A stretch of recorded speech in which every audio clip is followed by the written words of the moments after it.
अंजली दमानिया अजित पवारांच्या भेटीला दाखल झालेले आहेत। धनंजय मुंडेंचा राजीनामा घेण्यासाठीचे पुरावे घेऊन दमानिया अजित पवारांच्या भेटीला आलेले आहेत। त्यामुळे भेटीमध्ये काय चर्चा होते पाहणं अत्यंत महत्त्वाचं असणार आहे। या क्षणाची महत्त्वाची बातमी आपण बघतोय। अंजली दमानिया अजित पवारांच्या भेटीला दाखल झालेले आहेत। कृष्णा आवटी आमचे प्रतिनिधी अधिकची माहिती देत आहेत। कृष्णा, महत्त्वाची घडामोड म्हणावी लागेल, अंजली दमानिया अजित पवारांच्या भेटीला दाखल झालेले आहेत। नक्कीच आपण पाहिलं तर संतोष देशमुख हत्या प्रकरणात जे आहे अंजली दमानिया आहे वारंवार आपल्याला अनेक उलगडे आपल्याला करताना पाहायला मिळाले, अनेक पुरावे जे आहे आपल्याला देताना पाहायला मिळाले।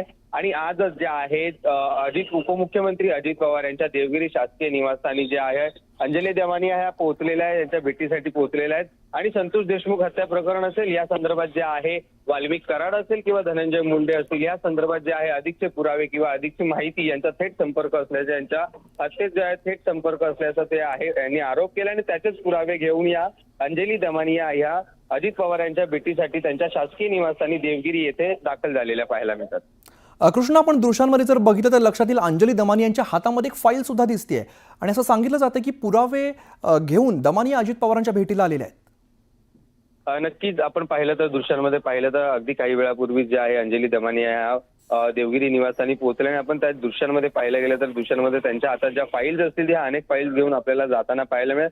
नक्की या फाईलमध्ये आहे तरी काय, नक्की ते काही वेळातच जे आहे थोड्या वेळातच जे अजित पवार यांची भेट घेऊन झाल्यानंतर ते माध्यमांशी संवाद साधतील आणि नक्की त्या फाईलमध्ये नक्की काय पुरावे आहेत हे देखील आपण जाणण्याचा प्रयत्न जो आहोत त्यांच्याकडून करणार आहोत।